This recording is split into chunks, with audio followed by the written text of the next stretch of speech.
Hello guys, welcome to the part 2 of the vlog. तो दोस्तों, आपने पहले व्लॉग में देखा कि नेदरलैंड्स में अगर आप सेटल होना चाहते हो तो बहुत जो इनिशियल काम है वो आप कैसे कर सकते हो। यानी आप जब नेदरलैंड्स में जस्ट एयरपोर्ट से लैंड हुए हो तब बेसिक क्या चीज़ें, एयरपोर्ट पे आपको क्या मिल सकता है और वहाँ से आप क्या ले सकते हो। तो आज इसका पार्ट 2 है, तो पार्ट 2 में हम कवर करेंगे जो आपका मोबाइल है, यानी वो इंटरनेट से रिलेटेड चीज़ें, और आपका पब्लिक ट्रांसपोर्ट आप कैसे यूज़ कर सकते हो, और तीसरा बैंकिंग सिस्टम यहाँ पे कैसे चलता है, मेडिकल सिस्टम कैसे चलता है, और कुछ और चीज़ें देखते हैं लेंथ को देखते हुए जो हम क्या कवर सकते हैं। तो चलिए आज का व्लॉग स्टार्ट करते हैं। तो देखिए, जो पहला पॉइंट था वो था कि भाई आपको सिम कार्ड, यहाँ पे इंटरनेट बहुत मैंडेटरी है, यानी आपको बहुत सारी चीज़ों के लिए इंटरनेट लगेगा। पहला ऑप्शन है आपके पास, आप सिम कार्ड ले सकते हैं आप एयरपोर्ट से। लेकिन आप चाहते हैं कि आपको अच्छी डील मिले तो मैं कहूँगा कि आप ऑनलाइन देखें, लाइका, लेबा रहे हो, जो बाकी सब प्रोवाइडर्स है, आप उसके ऑनलाइन डील देखें और ऑनलाइन आप सिम कार्ड ऑर्डर करें। 1 या 2 दिन में वो आपके डेस्टिनेशन पे आ जाएगा। आप कोई भी एड्रेस दे सकते हैं, उसमें आपको क्या है, बहुत अच्छी डील मिलेंगी इंटरनेट की। किसी पे 5 GB डाटा है, किसी पे 10 GB data in a month, kind of thing. So you get a better deal. तो भाई आपका इंटरनेट अभी फिक्स हो चुका है, तो आप अपनी जगह पहुँच चुके हैं, नई जगह पे। तो अब बात करते हैं सेकंड इंपॉर्टेंट पॉइंट की, वो है कि भाई अगर आप घर से बाहर निकलोगे तो आप जाओगे कैसे, यानी यहाँ पे पब्लिक ट्रांसपोर्ट सिस्टम कैसे चलता है। पब्लिक ट्रांसपोर्ट सिस्टम यहाँ पे चलता है, एक जो कार्ड होता है, मैं आपको अभी स्क्रीन पे दिखा दूंगा कैसा कार्ड होता है। इस कार्ड को बोलते हैं चिप कार्ड। बेसिकली यहाँ पे ट्रैवल कार्ड होता है, जैसा अपने इंडिया में होता है मेट्रो कार्ड या इसी टाइप से। यही कार्ड वैलिड है across all kind of transport. आपका मेट्रो में, बस में, ट्रैम में, फेरी में भी, मेन लाइन ट्रेन में, सब में वो वैलिड है। लेकिन आपका है डे 1। भाई साहब, आप अपने घर पे हो और आपको जाना है, फॉर एग्जांपल आपको ऑफिस ही जाना है नेक्स्ट डे, तो आप कैसे जाओगे, क्योंकि कार्ड तो अभी आपके पास है ही नहीं। तो उसके लिए यहाँ नेदरलैंड ने क्या किया भाई साहब, अब आप अपना जो नॉर्मल डेबिट या क्रेडिट कार्ड है वो भी आप यूज़ कर सकते हो। मतलब कि आप अपना कार्ड लो और जो टर्मिनल है उसको टैप करो, यानी आप बस में चढ़े हो तो बस पे जो टर्मिनल है उसको आप टैप करो, then you can get the ticket. लेकिन उसमें है कि आप थोड़ा सा आपको चार्जेस लगेंगे एक्स्ट्रा, यानी जो कन्वर्जन चार्जेस हैं वो आपको एक्स्ट्रा देने पड़ेंगे इन केस ऑफ डेबिट और क्रेडिट कार्ड। लेकिन उसके लिए भी आपको एक टिप देता हूँ कि अगर आप फॉरेक्स कार्ड यूज़ करते हैं, फॉर एग्जांपल आप ICICI का या किसी और का भी आप फॉरेक्स कार्ड यूज़ करते हो, तो जनरली फॉरेक्स कार्ड पे वो सारे चार्जेस वेव ऑफ होते हैं। तो अब आप पहुंच सकते हैं अपने डेस्टिनेशन यूजिंग योर क्रेडिट और डेबिट कार्ड। और जैसे ही आप किसी मेन स्टेशन के पास पहुंचे जहाँ पे वो फैसिलिटी है, या फिर जहाँ पे कई जगह पॉइंट्स भी रहते हैं, मैं आपको अभी स्क्रीन पे दिखा दूंगा, वो टर्मिनल रहते हैं जहाँ से आप वो चिप कार्ड खरीद सकते हो। अगर वो जनरली काउंटर से ही मिलता है। अगर आप किसी मेन स्टेशन में पहुँच जाओगे तो आप बोलोगे भाई मेरे को एक एनोनिमस कार्ड दे दो। वो कार्ड क्या है, जनरली कोई भी यूज़ कर सकता है, यानी एनोनिमस कार्ड है। आप उसको card low, I think 7-8 euro कुछ उसकी फ़ीस लगती है, और उसके ऊपर आप अपना बैलेंस लोड करा सकते हो, 10 यूरो, 20 यूरो, 50 यूरो। अगर आप शॉर्ट टर्म के लिए आए हो तो मैं कहूँगा कि आप एनोनिमस कार्ड लो और यू कैन यूज़ इट। कहीं पे भी चेक इन और चेकआउट करो, उस कार्ड से जितना बैलेंस होगा वो कट जाएगा। अगर आपको नहीं लेना है तो एक पर्सनलाइज्ड कार्ड की ऑप्शन भी है। बहुत सारे लोग जो यहाँ पे कम ड्यूरेशन के लिए आते हैं और वीकेंड पे घूमना चाहते हैं, तो उनके लिए क्या है कि एक पर्सनलाइज्ड कार्ड है, यानी it is on your name. Basically आपके नेम के ऊपर है। उस कार्ड के ऊपर आप बहुत सारे प्रोडक्ट्स लोड कर सकते हो। फॉर एग्जांपल किसी जोन का पास या वीकेंड डील, उस टाइप से जितने भी प्रोडक्ट हैं वो आपके सब चलते हैं पर्सनलाइज कार्ड के ऊपर।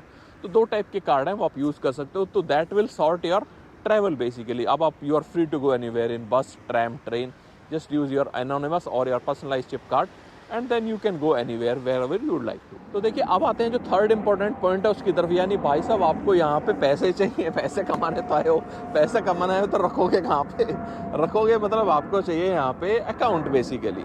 तो यहाँ पे बहुत सारी चीज़ों में आपको कार्ड लगेगा, यानी जो अपना डेबिट कार्ड है बेसिकली। तो डेबिट कार्ड लगेगा तो आपको अकाउंट खोलना पड़ेगा यहाँ पे। अकाउंट खोलने के लिए भी भाई पहले बहुत जद्दोजहद होती थी, और nowadays you can open it online as well. तो आप किसी भी जो मेन बैंकिंग प्लेटफॉर्म्स हैं यहाँ पे, यानी आपका जो ING हो गया, राबो बैंक हो गया, ABN AMRO हो गया, बहुत सारे बैंक है। आप किसी भी बैंक में जाके अपना बैंक अकाउंट खोल सकते हैं।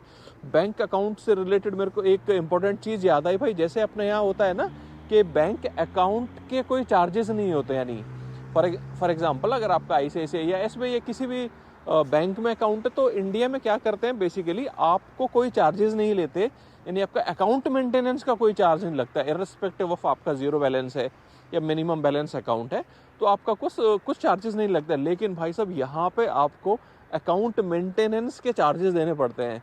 फॉर एग्जांपल अगर मेरा किसी बैंक में अकाउंट है ना, तो ऑलमोस्ट मेरे को मिनिमम 2 यूरो पर मंथ के हिसाब से भाई साहब मुझे इनको देने होंगे, यानी हर महीने मेरे अकाउंट से मिनिमम 2-2.5 यूरो कट जाएंगे जस्ट फॉर अकाउंट मेंटेनेंस। तो देखिए जैसे कि मैं बता रहा था, आप अकाउंट खोलने जाएंगे तो भाई वो पूछेंगे कि आपका जो सिटीजन सर्विस नंबर है, जिसको यहाँ पे BSN कहते हैं, BSN I think stands for burger service number in Dutch. तो सिटीजन सर्विस नंबर है बेसिकली, जैसे आपका यूएस में सोशल सिक्योरिटी नंबर होता है, काइंड ऑफ दैट है।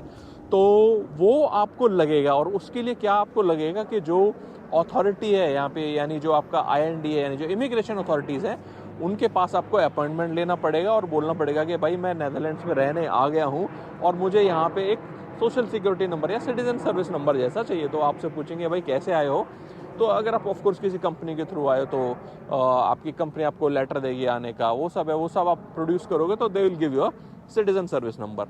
मोस्ट ऑफ द बैंकों ने क्या किया कि भाई आप अकाउंट हम खोल देंगे but within 90 days you have to give us the BSN number. तो आप BSN नंबर जैसे ही रेडी हो जाएगा आपका 1-2 हफ्तों में, तो then you can also produce it. But there is a catch over that, if some bank core stream bank says no, then there are online banks also, for example bunq. तो bunq ये कहता है कि भाई आप आ जाओ हमारे पास, हम आपका अकाउंट खोल के दे देंगे और BSN नंबर आप हमको बाद में दे देना। तो इस तरीके से आपका अकाउंट खुल जाएगा, कार्ड आ जाएगा, फिर तो यहाँ पे आप कहीं पे भी यूज़ करते हो। नेदरलैंड्स में खास बात यह है कि बहुत कम जगह पे आपको एक्चुअल कैश लगेगा। ऑलमोस्ट 95 से 99% जगह पे आपको आप कार्ड से पे कर सकते हो, टैप कर सकते हो, तो that will sort out your financing. तो अब आपका अकाउंट खुल गया है, आपका जो BSN है वो मिल गया है।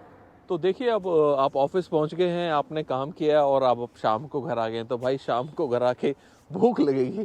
अब भूख लगेगी तो आपको जाना पड़ेगा यहाँ पे grocery store, unless if you want to order it online, which of course you can also do it. तो जैसे अपना इंडिया में जोमेटो या स्विगी चलता है, यहाँ पे भी एक ऐप चलती है थाउस बिजॉक करके। तो मैं आपको नाम दिखा दूंगा क्या है। अगर आप if want to order online तो उसमें बहुत सारे रेस्टोरेंट्स एडेड हैं, आपका लोकल है, इटालियन है, बहुत सारे इंडियन रेस्टोरेंट भी काफ़ी सारे अवेलेबल है वहाँ पे। तो you can use that app and then you can also have multiple options to pay. आप ऑनलाइन पे कर सकते हो या फिर आप डिलीवरी पे कर सकते हो। तो काइंड ऑफ मल्टीपल ऑप्शन है, you can use that option. But लेकिन अगर आपको भाई दाल चावल बनाना है तो आपको जाना पड़ेगा यहाँ पे ग्रॉसरी स्टोर। और यहाँ पे इंडिविजुअल स्टोर्स नहीं होते हैं, यहाँ पे सुपर मार्केट वाला कॉन्सेप्ट है। अपने इंडिया में रिलायंस रहता है, और कौन से स्टोर रहते हैं, और रिलायंस है, बिग बाज़ार है, DMart है, काइंड ऑफ दैट। यहाँ पे बड़े बड़े जो चेन्स है ग्रॉसरी स्टोर्स की वो हैं, दोज आर ऑलबर्टाइन है, वोमर हो गया, जम्बो हो गया, और क्या हो गया, डर्क हो गया। काफ़ी सारे स्टोर्स हैं, जो भी आपको नियरेस्ट स्टोर लगे वहाँ से आप जा सकते हैं।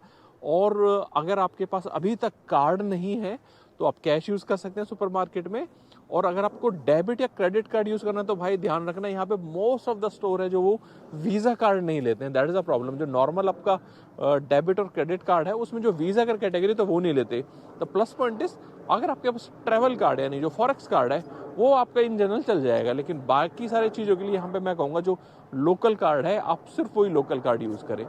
तो ग्रॉसरी स्टोर जनरल है, आप अपना मिल्क, ब्रेड, बाकी सब चीज़ें वहाँ से ला सकते हैं और अपना that will sort out your groceries, that will sort out your Dutch groceries. Basically अगर आपको इंडियन खाने का शौक है, यानी आपको राइस तो इवन यहाँ की लोकल सुपर मार्केट भी मिल जाएगी, लेकिन आपको मन किया कि भाई काफ़ी दिनों की अब तो भिंडी खाई जाए या अरबी खाई जाए या फिर और टिपिकल जो इंडियन वेजिटेबल्स है वो खाई जाए, या पनीर खाया जाए, इंडियन वाला पनीर, तो भाई सब वो आपको मिलेगा यहाँ पे जो इंडियन ग्रॉसरी स्टोर है वहाँ पे। अब काफ़ी सारे इंडियन स्टोर्स ने भी अपना ऑनलाइन स्टार्ट कर दिया, but you can find it out. Netherlands में काफ़ी हद तक आपको इंडियन स्टोर कहीं ना कहीं आसपास मिल ही जाएगा, जहाँ से आप जाके अपने इंडियन ग्रॉसरी से भी ले सकते हैं। इंडियन लेंटिल्स है, Indian kind of specialised rice है, अलग अलग डिफरेंट काइंड ऑफ राइस है, वो आप यूज़ ले सकते हैं। और जो आपको हल्दीराम के स्नैक्स है बाकी सब कुछ आपको यहाँ पे बहुत ही आसानी से मिल जाएंगे। ऐसा है नहीं है कि आप यू विल फील कि भैया यहाँ पे तो कुछ इंडियन अवेलेबल है। बहुत सारे इंडियन रेस्टोरेंट्स हैं और इंडियन ग्रॉसरी स्टोर्स भी हैं, तो that will sort out your grocery thing. खुदा ना खास्ता अब हम बात करने वाले हैं कि अगर आप बीमार हो बेसिकली, तो यहाँ पे क्या फंडा चलता है, यहाँ पे घर मिलना ना भाई साहब बहुत बहुत बहुत डिफिकल्ट काम है।